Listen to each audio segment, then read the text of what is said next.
Good morning, good afternoon, good evening, wherever it is that you are in the world. I'm so glad that you're or take the opportunity just a few minutes to share with me. My name is Brian Traskos.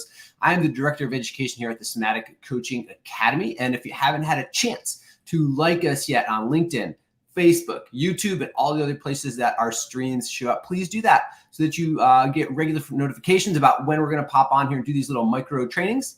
And you can follow along with us. Okay, so today we're going to talk about shoulda, woulda, coulda. Shoulda, woulda, coulda. So, words, let me back up just a second. Humans, actually, let's start with this. Humans we're patterned beings, right? We live through patterns.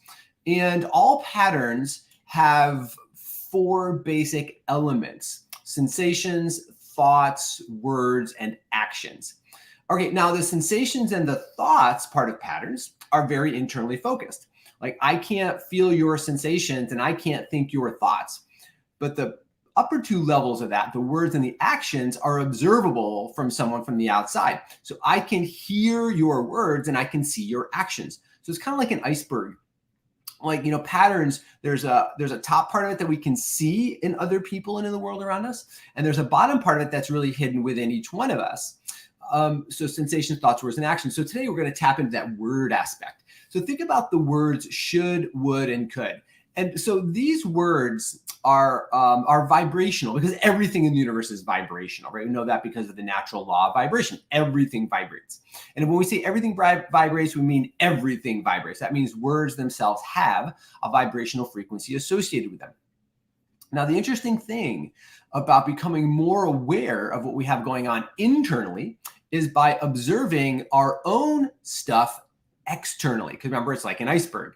So it's oftentimes easier to see what other people are doing externally than ourselves. But if we can train ourselves to do this, we can begin to observe our own internal patterns based on what is showing up for us externally. And so words are a really easy and effective way to do that.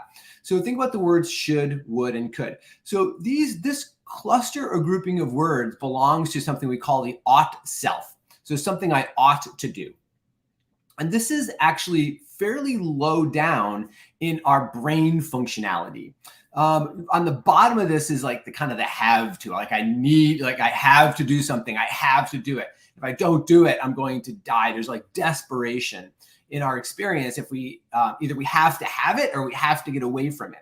Now, just above that is the ought to. So ought to is a little bit above have, but it's not that much higher than that. So when we're in the ought self, what's really showing up is that we are in bondage between a pattern that we've been taught that we are supposed to be and a pattern that we are growing into.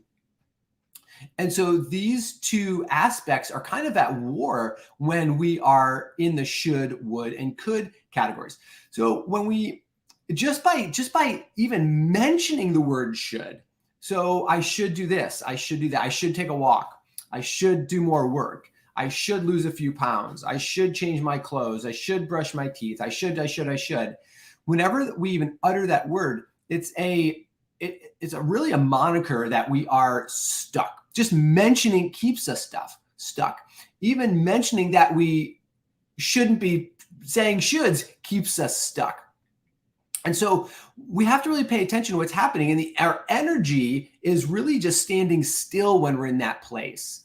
And here is the craziest thing, because when I'm coaching people and we're talking and they're saying, I know I should be doing this or should be doing this, in a lot of ways, our subconscious mind is trying to convince us that we're doing something productive by even using that word.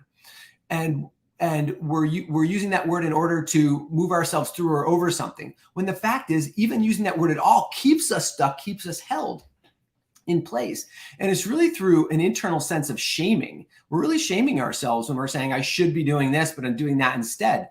And so we're directing shame inward in a very subtle way that keeps us stuck exactly where we are. And of course, shaming shuts us down. So we have to pay attention to how we're speaking. And when the word should comes out of our mouth, actually, let's do this exercise first. So think about the word should. So just say the word should, or think about something that you should do. All right. And how does that feel in your system? How does that feel in your system? In your, in your body, somewhere down here in your pattern locating system? What does it feel like, and where do you feel it? Okay, now let's go to the word would. I would like to do this. Would I do this, or would I do that?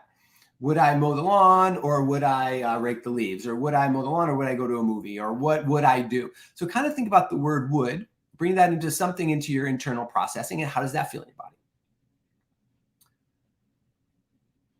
Okay, now let's go to the word could. So I could do this. I could do that. Oh, I could do that. Does it feel different? What does could feel like in your body?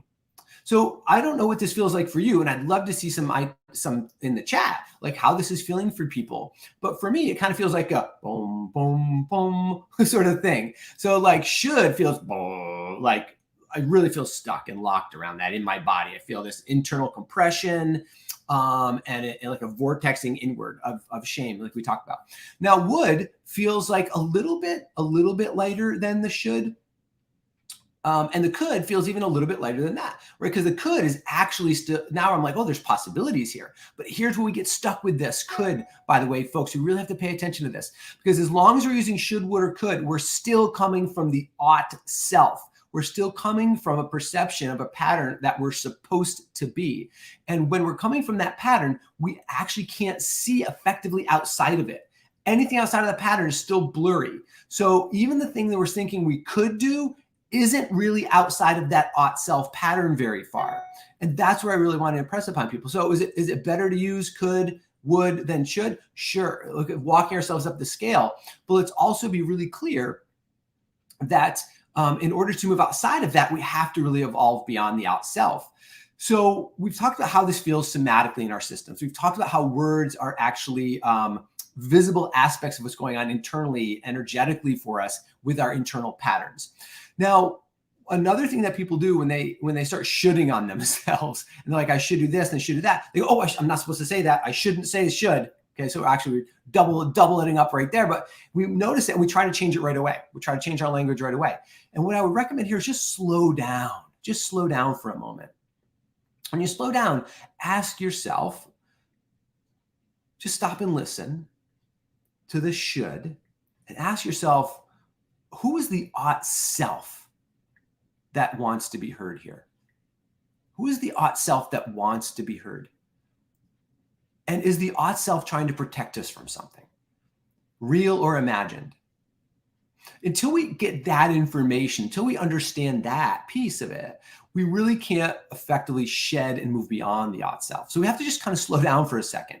So I think the segue for today in terms of what can we implement today right away is when you hear yourself saying should, would, or could, just stop. Listen to the voice of the ought self without getting all entangled in it. And ask yourself, who is this ought self that's speaking? When was I introduced to this ought self? And is this ought self trying to protect me from something real or imagined? And from there, you can begin to unravel and move on. I hope that this little micro training was helpful for you today. Please comment, like, share with your friends. We love to know that this work is getting out there in the world, and stay in touch. Let us know how you're feeling about things. And we'd love to see you in a training coming up right away in January 2022. All right, everyone, have an amazing day. Look forward to hearing from you and seeing you again soon. All right, bye-bye.